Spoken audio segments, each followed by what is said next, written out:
Hello and welcome to the Unique CPA with your host, Randy Crabtree. We're committed to creating a thriving community of accounting professionals who are physically and mentally healthy, fulfilled, and energized by their work. Our ultimate goal is to elevate the reputation of the accounting profession and vastly improve the lives of those in it. The Unique CPA is brought to you by Tri-Merit, the specialty tax professionals. Today, our guest is Horst Schulze. I am extremely excited about this podcast today. I had the pleasure of hearing Horst speak only for about 10 minutes because unfortunately I had a call, but we were at a conference together in San Diego recently.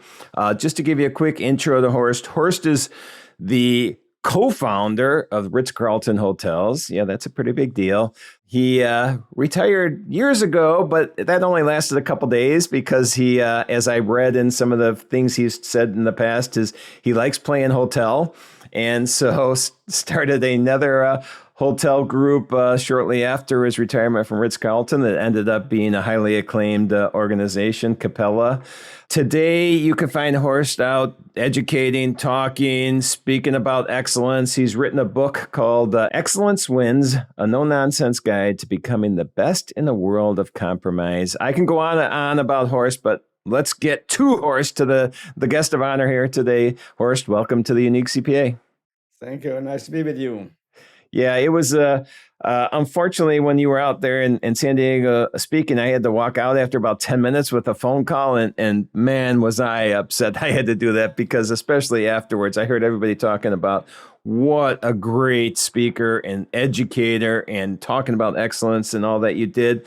So I don't know, let me give you a few minutes to kind of, give us the why this is so passionate for you. After so many years in this profession, you're still out educating on it. Yeah. Well, it's interesting, but who we are is the input that we had from many people before us and during our lifetime and so on. And I had especially heavy input by the first maitre d' I worked for. I actually left home when I was 14 years old. Wow. Lived in a dorm room 100 miles away from my home. And when I arrived there, the reason was my parents found this job as a busboy is I wanted to work in the hotel business. And they wanted to get me to the best hotel in the region. And that was the best hotel in the region.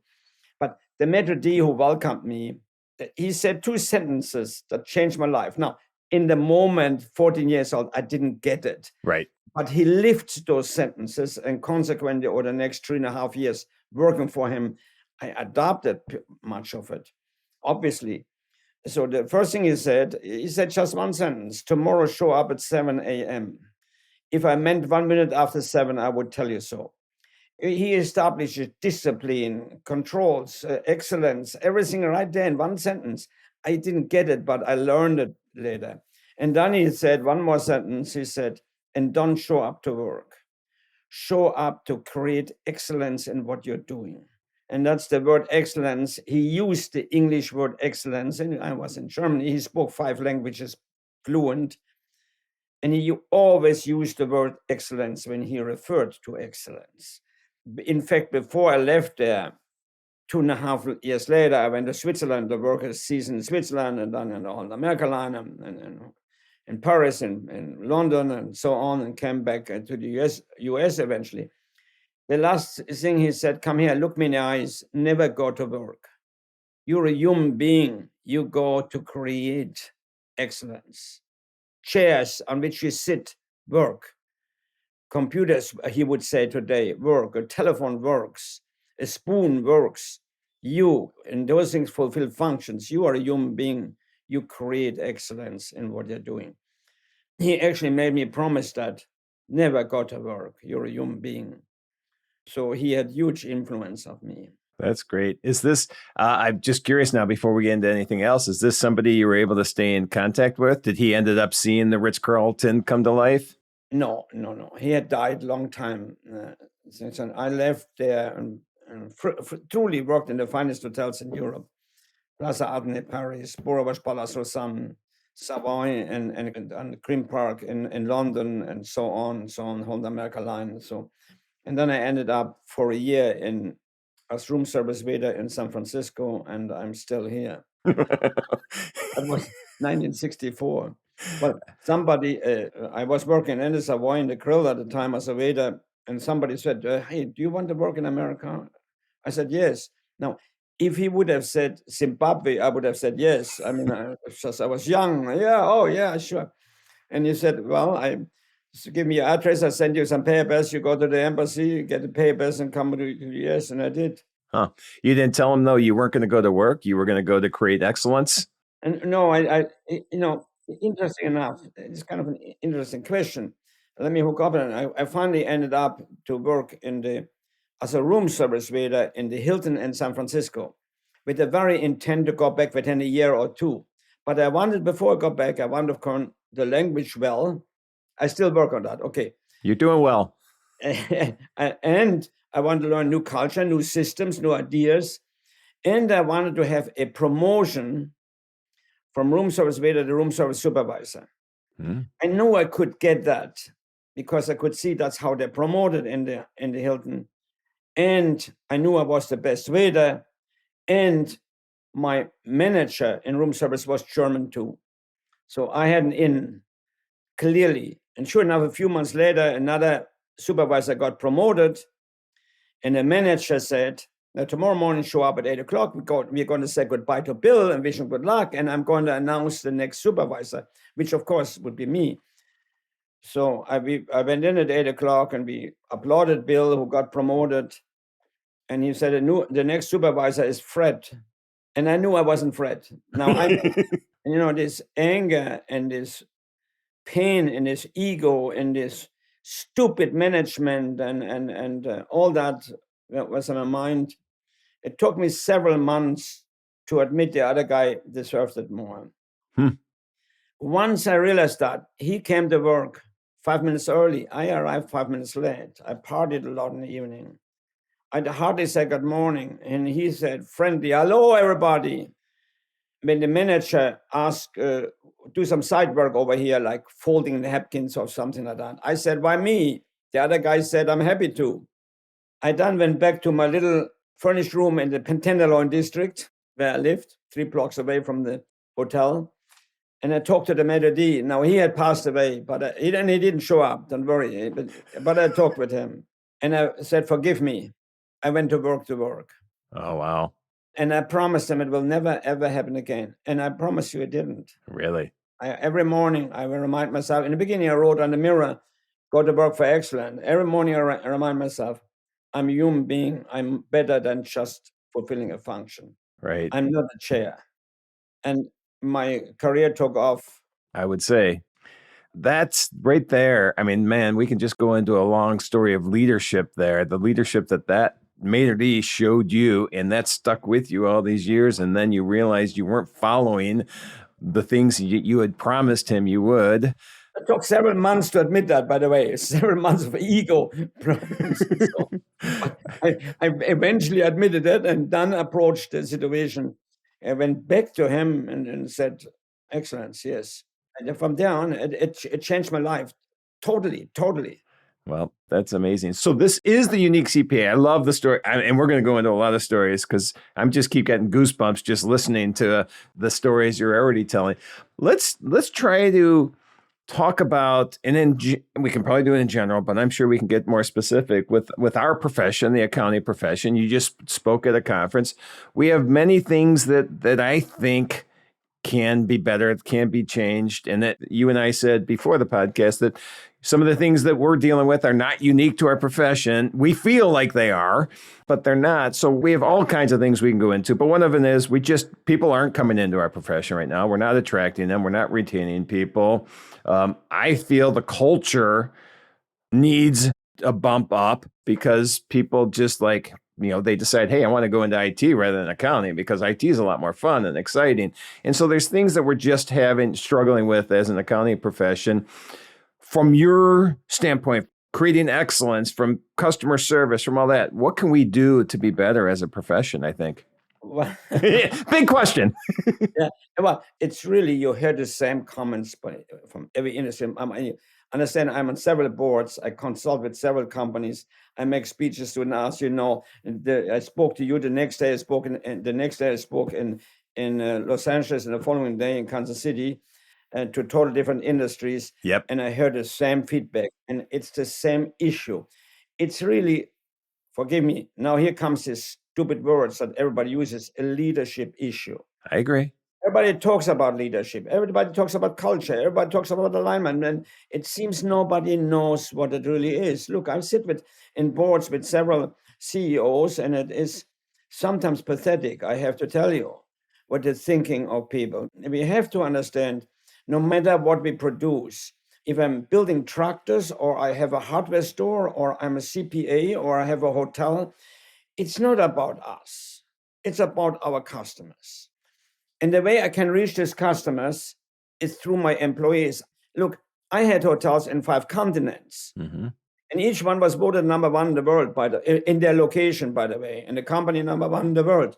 The company I started afterwards, Capella, is now rated number 1 in the world. All right, and now I sold it, but it's no secret. And I work with companies that are exceptional. But we have to understand. We start, first of all, what is leadership? My goodness, we talk about it in pathetic ways. It says it. I'm leading you somewhere. And I talked to CEOs, and they said, yeah, I got that. And I said, and show me where you lead your people in your company. And you know what they show me? They show me mission statement. Right. We do this and this excellent. So, well, that's not leading. You're there. That's what you do. Where do you want to be in 10 years from now, or in 20 years from now? I started Ritz-Carlton, to give that as an example, and said, we had no hotel. I started with a hotel that was in construction, was being built as a Holiday Inn. Wow. Finished the building. And I said, I only will join and run your company. There were investors there that was looking for an operator. And I said, if you let me go top end. And they said, you can do what you want. You're the operator. So I decided I will create the finest hotel company in the world. That's a vision. Now I have something where I can lead people to, because I have determined a destination for the work that I do. But I have to make sure, now I have to say as a leader, is my vision good for all concerned? Is it good for the investor? Not just a simple yes. Agonize about it. Number 2, is it good for my customer? Number 3, is it good for society as a whole? And number 4, most importantly, is it good for every employee? So once I know my vision is good for all of them, then as a leader, I cannot compromise it anymore. Now, my role is, because it's good for everybody, to make this the best hotel company in the world. Now, from here on, I don't hire people anymore to come to work for us. Now, there is an issue. We hire people, let's be very honest. We go out and hire people to fulfill a function. In my case, cleaning toilets, checking people in and so on. But that's not why I hire them. I hire them to join me in a dream to become the finest in the world. I'm giving them purpose. Now, Aristotle already said 3,000 years ago, if people want to be fulfilled, they need purpose and belonging. I'm inviting them to be part of something, to belong and have purpose.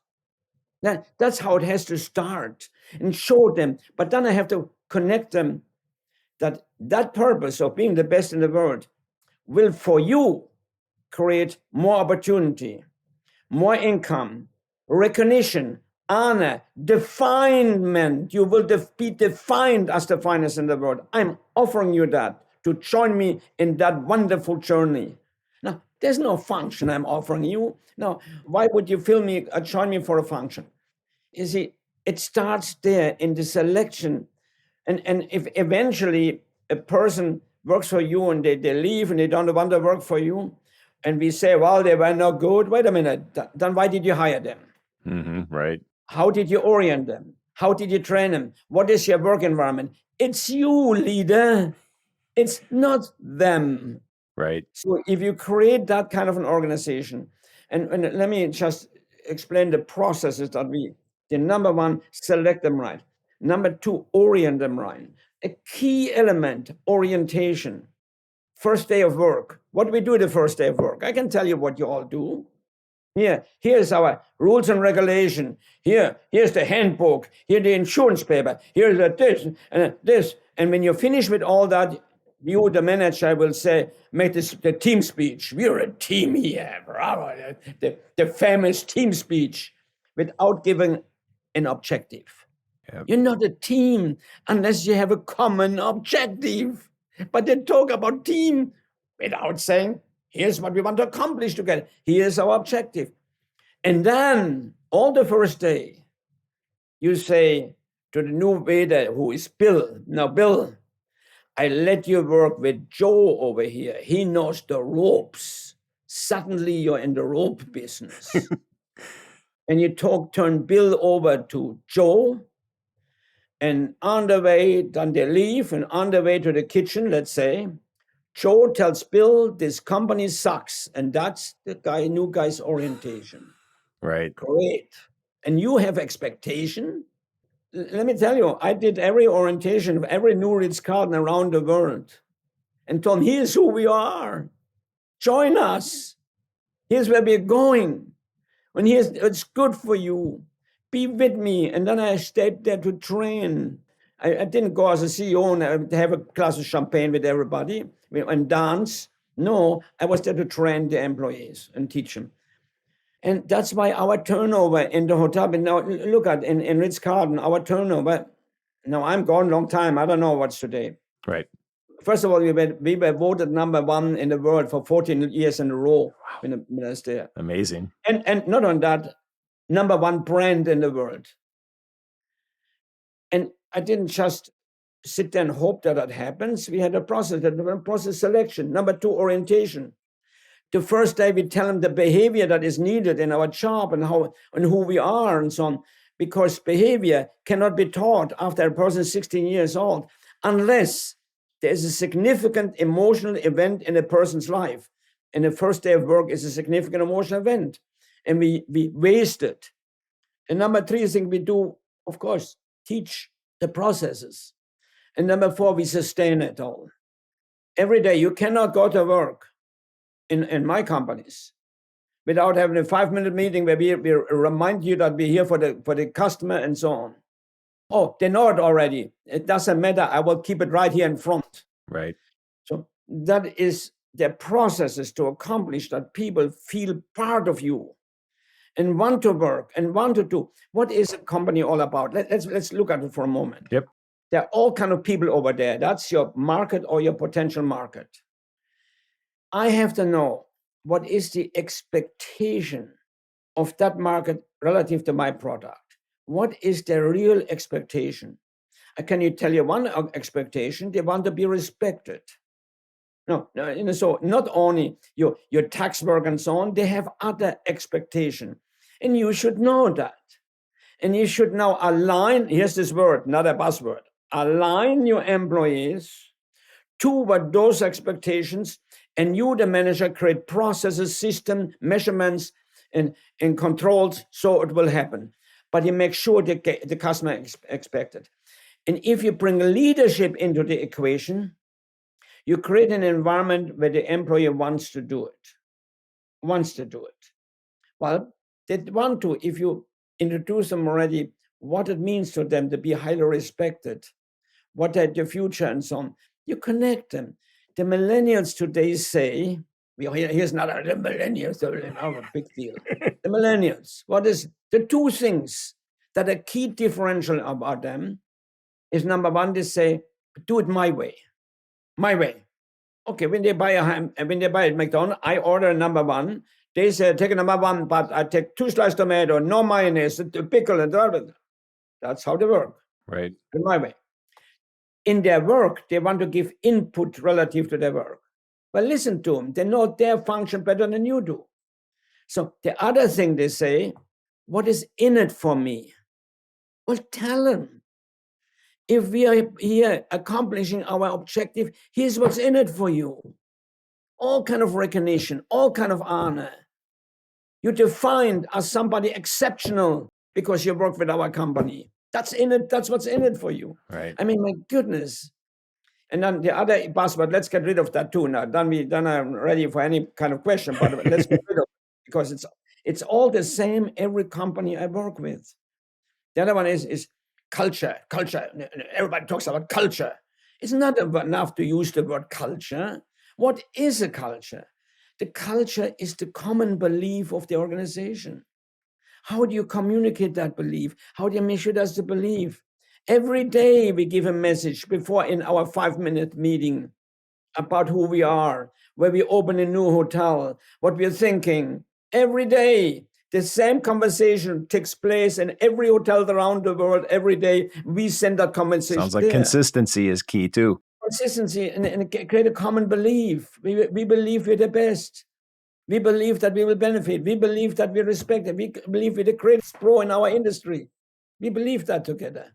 That's amazing. So that just there, I think we can take that as a profession and change the perception and reality of our profession. But the perception is, I think, a key with it as well. And again, more than our profession, but the perception is that we don't care about the people. And you just told us how we can do that.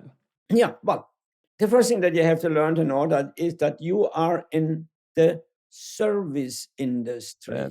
Yes. And that means to very start that you care for your customer. Service means it starts the instant I make contact with the customer. That instant. With other words, a fine greeting, a fine good morning, a moment. And in that moment, watch out. You will meet a new customer. It doesn't matter where, on the telephone or somehow, or in person. In the moment when you meet them, you cannot help it.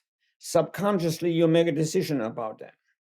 In that society tells you different, but this is a fact, and every behavioral analyst will tell you that. That is, we can't help it. Mm-hmm. Right or wrong, it's not our fault. We do it subconsciously. We make a decision. But wait a minute. They're making a decision about you the moment when they meet you. So it has started. Your relationship with the customer has started. Your service to customer has started. Welcome. Good morning. Instead of hi. Right. Hey, we are equal. No, we're not equal. I respect you, and I'm professional. I'll let you know that by how I say good morning, how I look, how I act. I'm going to say to you the first moment I meet, I make it clear to you that you can trust me. I look in the eye and say, good morning, sir. I'm delighted to meet you. Good morning. How are you today?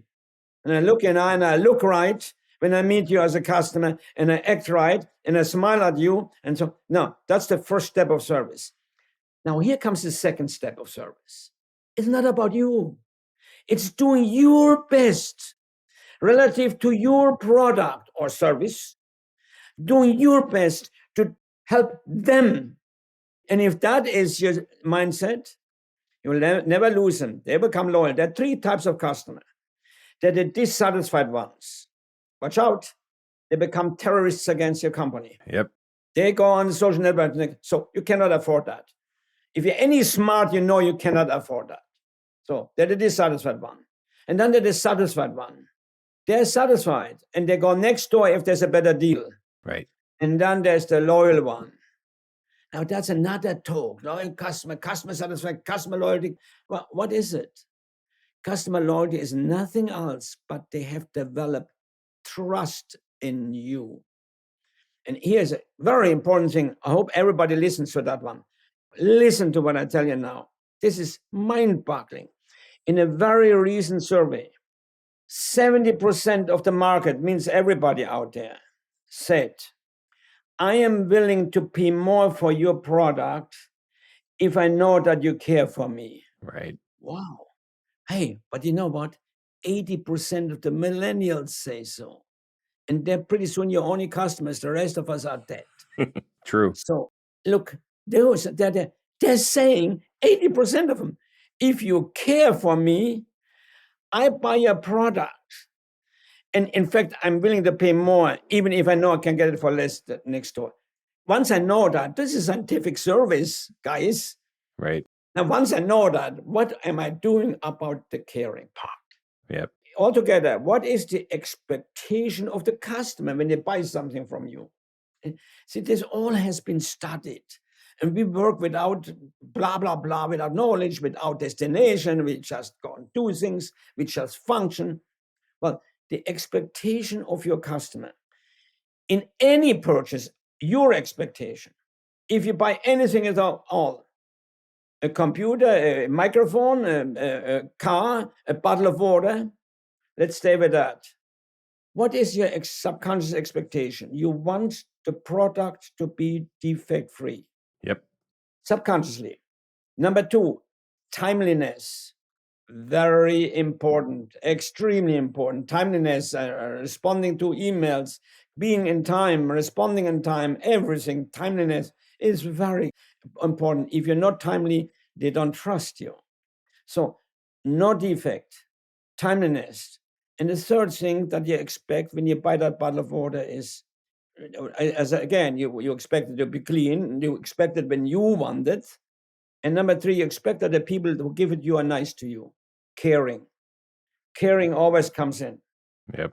And you can go over and over and make every analysis, caring plays a real major role.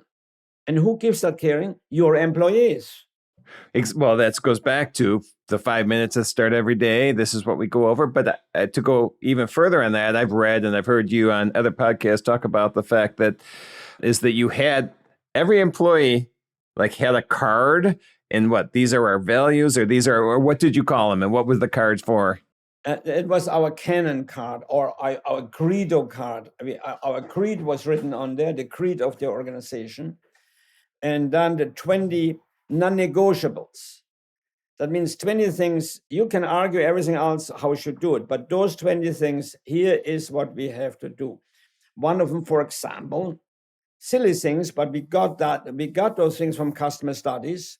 What impressed them? What did they think was important, and so on. Number 12, for example, was if somebody asks for direction, you don't point, you take them there. So there are 20 points in here. Number 12, if somebody asks for direction, you take them there. And then we taught them, let's say we're together today and said number 12, today's number 12, if anybody asks for direction, you don't point, you take them there. And then we explain, and on the way there, you create relationship. Yes. On the way there, you say things like, are you a hotel guest? And if he says yes or no, you then say, but I hope you had a chance to try our restaurant. Every guest raves about it. So you converse and you sell something at the same time. And then you show them, now here is your meeting room, sir. Thank you very much. Well, you're very welcome, sir. Have a wonderful day. Bang. We develop trust in this moment. Caring, respect. Yep. By the way, we taught every employee, no matter what you're doing, when a guest comes within 10 feet, remember, within 10 feet, they make a decision about you. That's a fact. Yep. When you come within 10 feet, you look them in the eyes and say, good morning, sir. Good morning, ma'am. Not hi. Good morning, good afternoon, welcome. Not guys, not folks, sir, ma'am. Because we want to tell them, we respect you and we are professionals. This within 10 feet has been studied. In our case, we studied 400,000 guest comment cards. J.D. Power studied them for us.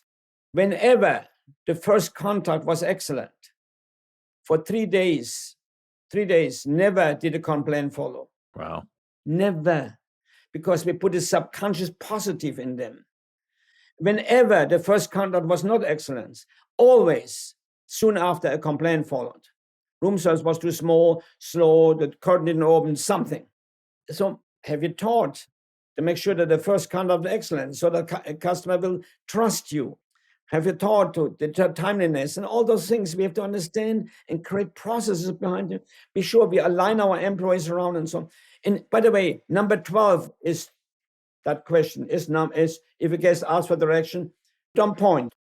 And that is taught today. In every hotel, same discussion. Really? We include a letter from a guest that complimented it. That's read, that letter. We then tell them, by the way, here's what's going on in the company. We just signed a new contract in Nanjing and we'll open the Nanjing hotel in about 3 years. It will have 600 rooms, whatever.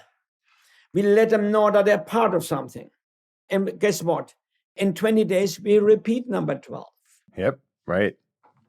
Keep putting it out there. Put it out. I love that. But on top of that, what you just said, basically you're empowering your employees to be the positive face of the organization.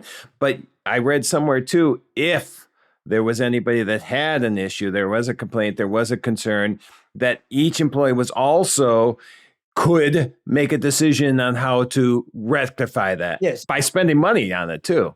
I cannot afford to lose a customer and a customer become a terrorist against my company, particularly in my market segment. So we taught, certified every employee around the world how to handle problem resolution. In a nutshell, here's how it goes. Number one, listen to the complaint.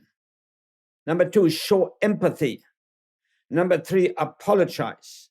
Number four, make amends. And you have the right to make a decision, every employee, every single employee, up to $2,000. You will not be questioned, but I do not want to lose a single customer. But of course, I knew that a lifetime customer is worth at least $200,000 to me. Yeah. So why wouldn't I invest? And he could take others away from me. Exactly. But when I did this, some owners threatened to sue me that I want busboys to give $2,000. I'm going to sue you for mismanagement and all this garbage. And it's so silly. Don't you understand? I don't want them to give $2,000. I want to keep the customer. Right. He's worth much more than $2,000. Exactly. On visit, he spends more than $2,000. Come on. So when you said a customer lifetime was worth $200,000, is this based on studies? I mean, do you actually know this? Yeah. Yeah, we knew the average age. We knew how often he's dead and how much he spent in average. That is on the normal business travel customer. There's some customers who come only once in a lifetime. We know that, but the repeat customer spends $200,000 about lifetime.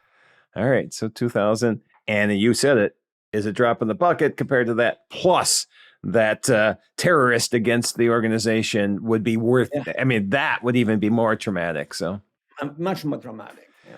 All right, so let's go into just a kind of wrap this into, we have been as we're talking, but the profession, we are, and you said it, we're a service profession.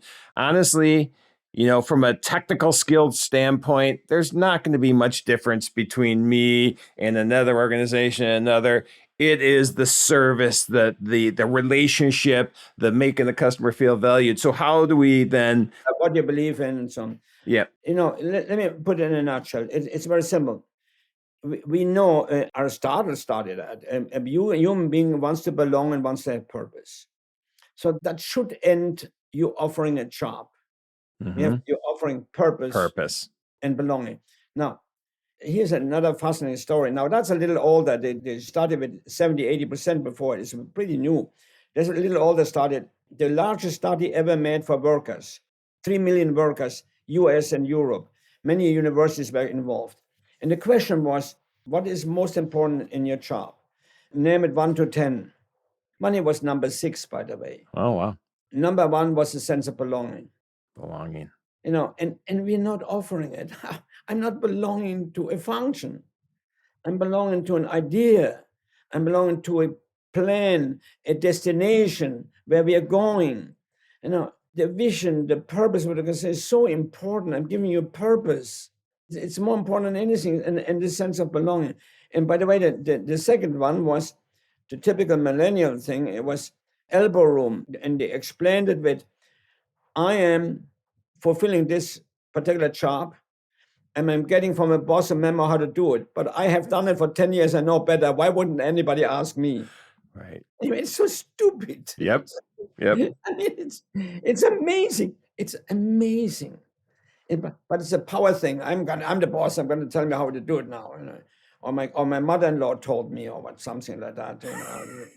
And here's a guy that's doing the damn thing for 40 years and can tell us how to do it better and says, I would like to tell you how to do it better. Right. That was the number 2 thing. Yep.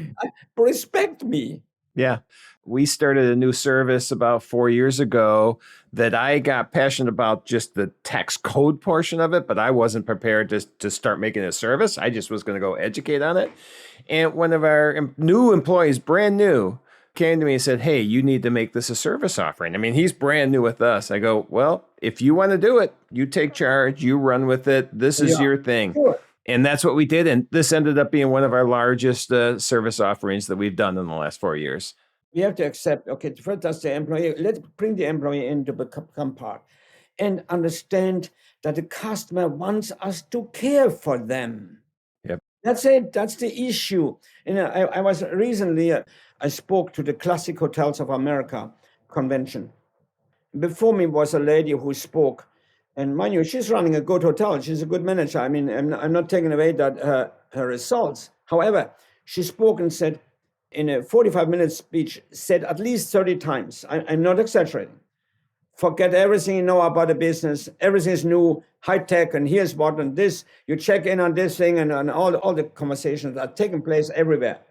And AI and everything is taking place.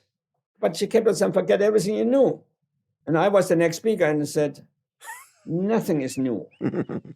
Please accept this, what I'm going to tell you all now. Thousands of years ago, people wanted to be cared for. And that was true 1,000 years, that was ago, and that was true a week ago, and that is true today, and will be true in 1,000 years from now. Yep. Why don't we understand that? I agree. And this caring creates loyalty. And I can only give that through my people. So now I have to work on that alignment. Care, looking them in the eye. How do they know I care? That's why we taught within 10 feet. That because the behavioral analysts say that's when a decision is made. Yep. Within 10 feet, no matter what you do, you look them in the eye and you say, welcome, and you show respect to them. Stand up. If you're cleaning on the floor, stand up, let them go by. Wow. And people said, man, any Ritz-Carlton, I go. And now Capella is much higher rated today. People are amazed about our employees, and we just have those tricks. Right. Of recognition and caring, and I'm aligning the employees to care and show them how we will benefit long run, because we will get the respect of being the finest. And if 20 years later a Ritz-Carlton employee looks for a job and there are 20 others, you would hire a Ritz-Carlton former employee, because they're defined, they understand, we define ourselves together. Right. I think that's a lesson that we can install and help make our profession, I think, what it can be, because we have a little ways to go, but we can definitely learn from what you've told us. And this is amazing. Everything you say, I could listen to you for 5 hours nonstop. I could do it for 2 straight days nonstop. And I really appreciate that. But I want to pivot. So let's talk about the book then. And you wrote this book, I mentioned at the beginning. It's, I assume, getting the ideas out that we just talked about. But why don't you give us a little summary of the book? Well, frankly, I tell you, I didn't want to write a book because I'm not good at that. But Steve Harvey kept on pushing me and said, "You own it, people." He became a good friend after he was a guest a couple of times and so on. And said, "You own your own son." And I said, "Yeah." And he called me, "Have you started yet?" "Yeah, no, not yet." And funny enough, I drove home one evening and I got a call about Horst. That's how he talked. "I'm disappointed in you." "Whoa, wow. Why? You have not written your book." And I said, "Okay, I promise you right here, I'm going to start taking notes right now." And soon later, he died. Then I had a bad conscience and I did the book. And I thought to myself, what do I want to accomplish with the book, and what he want to? I want to be sure. And I get a lot of business books, and generally I read 1/3 and put them away.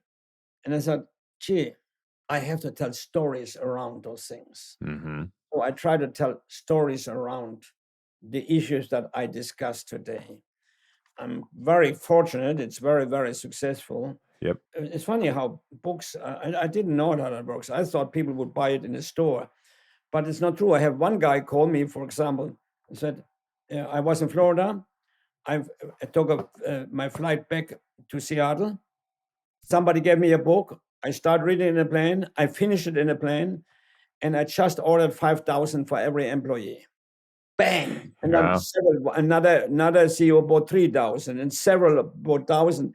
Wow. So that's how it became very successful, and it's really out there. And what is interesting, in fact, the publisher just called me and said, the amazing thing is after 4 years, it's still hot.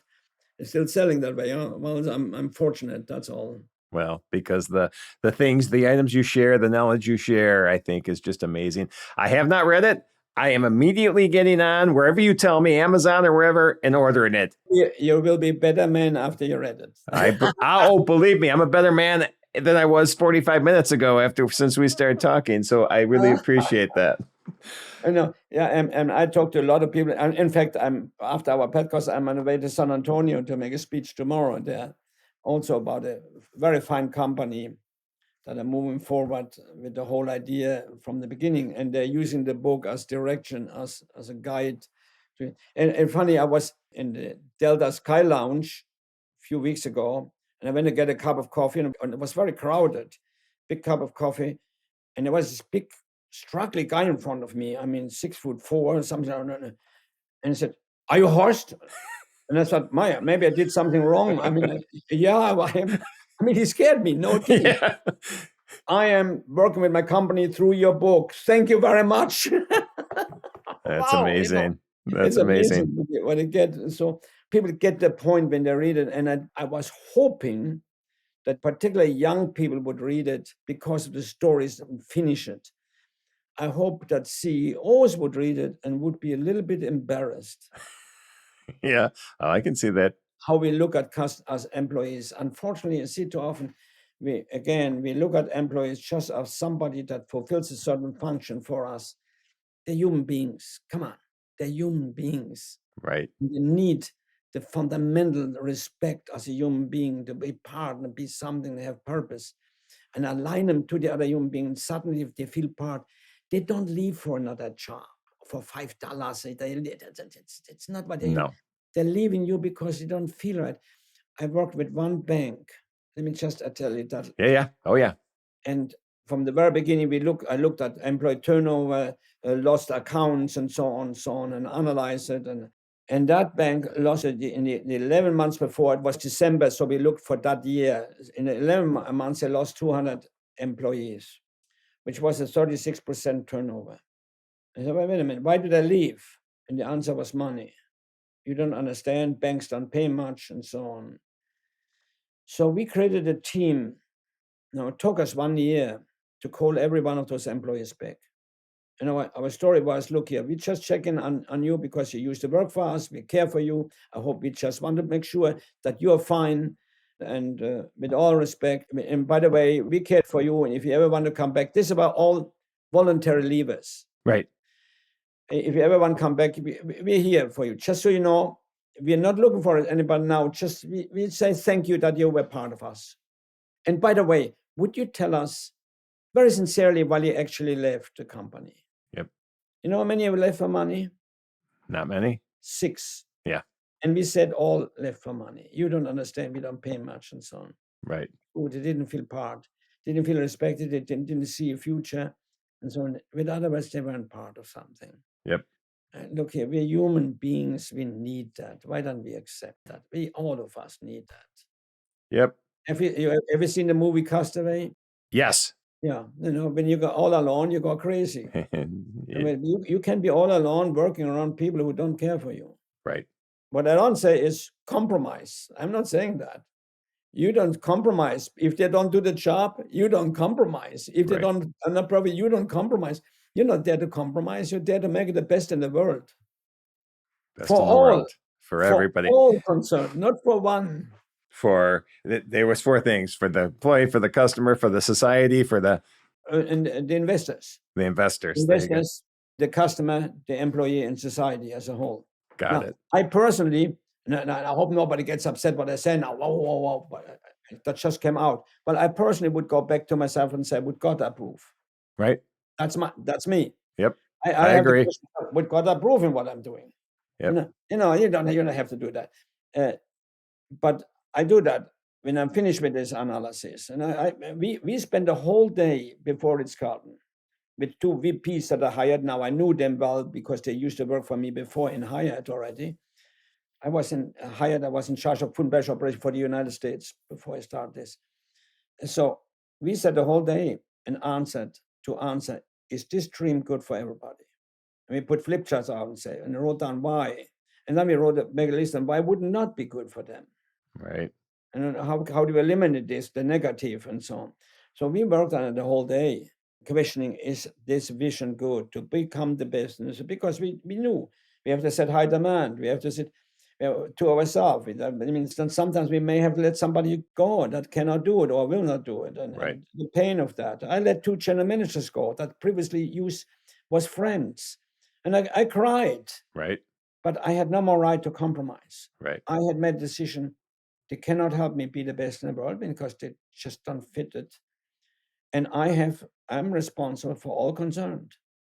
Yep. And I think that kind of summarizes it. That vision, is it good for investors? Is it good for customers? Is it good for society? Is it good for the employees? Is it good for all? I think that's a great way to end that. All right. So Horst, this has been amazing. We talked about all these, you have a passion, obviously, for what you do. You have a passion for excellence, but I'm guessing you're not working 24 hours a day and constantly thinking about this. What passions do you have that aren't related to running an organization, educating employees? What are your outside of work passions that you have? Well, it centers around my family, it centers around my wife. Yep. And today our children are pretty well gone. We're still in very close contact, very much together. I have 4 daughters. I happen to be passionate about marriage because I'm passionate about our society. I'm passionate about the country, which starts with the marriage, by the way. It's a long story. And I would recommend something, and here I use that word again, but the only God-ordained union in this world is a marriage. Mm-hmm. And it's the most important relationship you're going to have ever. And we treat it as if it was nothing, yet there's nothing better. And I'm purpose to tell the story because it relates to everything else you said. Yep. But I have to start with a vision. Here we go again.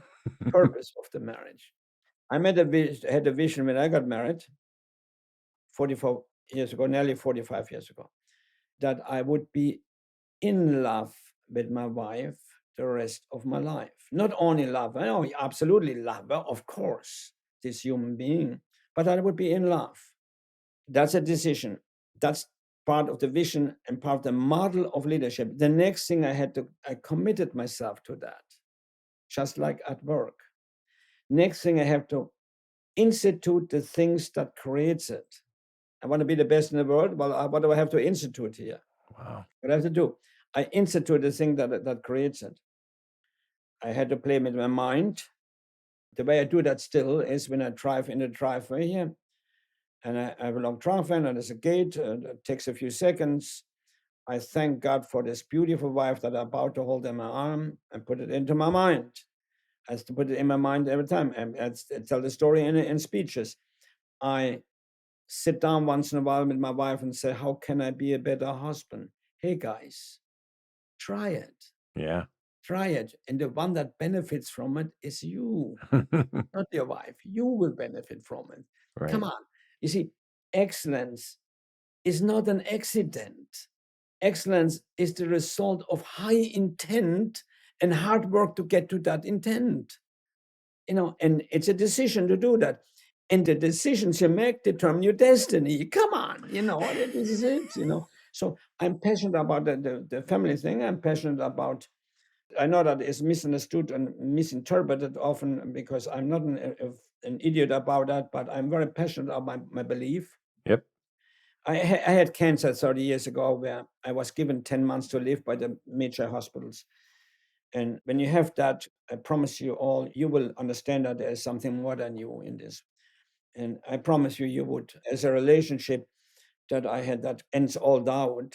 And so my passion is partially not only to work for this life, but work for eternity. And that's a decision. Yep. Again, that's a decision. A friend of mine is a happy atheist, and he's a great friend and great, wonderful human being, one of the greatest guys I know. Your decisions determine your destiny. And that's it. And to know that I'm zealous trying to teach this to young people. I'm going to Thessalonica in spring, where we have a huge group of European Americans to see how we can put those messages out better. My passion is to teach in universities about this issue, about having purpose, And looking further, the hospitality school in Auburn, Alabama, I'm very involved with. And in fact, it carries my name, the Horst Schulze School of Hospitality Management. And I like to teach there. That's a big passion. So all kinds of things. But besides that, I wouldn't mind going fishing. All right. Any type of fishing. We spend the summer every year in a village in Germany. We have a home there. Nice. My wife is from Pittsburgh, but she loves it as much as I do. Otherwise, we wouldn't spend time there anymore. So that's another passion, to spend time there in a home area, in a relaxed area together. And so there are many things of life, and I kind of treat everything with a lot of patience. I can't help it. I see that for sure. Well, Horst, I think we can all learn, whatever profession we're in, whatever industry we're in, whatever life we're living, we can learn so much from your teachings. And I really appreciate you being on the show today. Before we wrap up, and we'll put this in the show notes, but if people want to find out more about you or go and get the book, where can they look? HorstSchulze.com? Yeah. And then look in Amazon, you can look to get a book, and in the book, this connection. And instead, the 20 things are in the book too. Okay, that's great. And to steal something I've learned from you, this was my pleasure.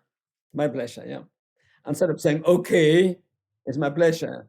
There's there's the big story about Chick-fil-A around that.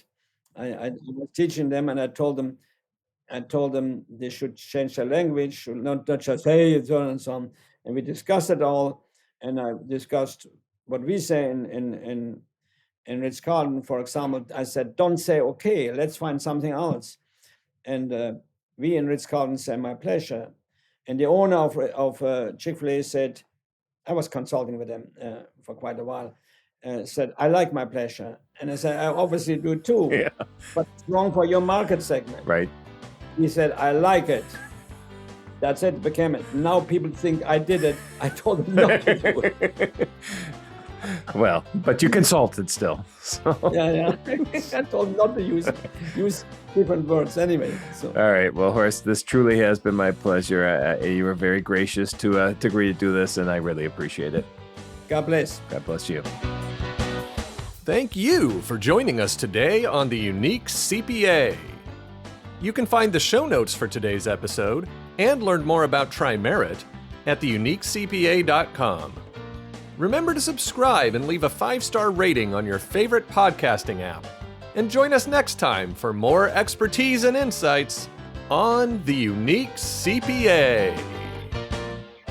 Professionalproductions.net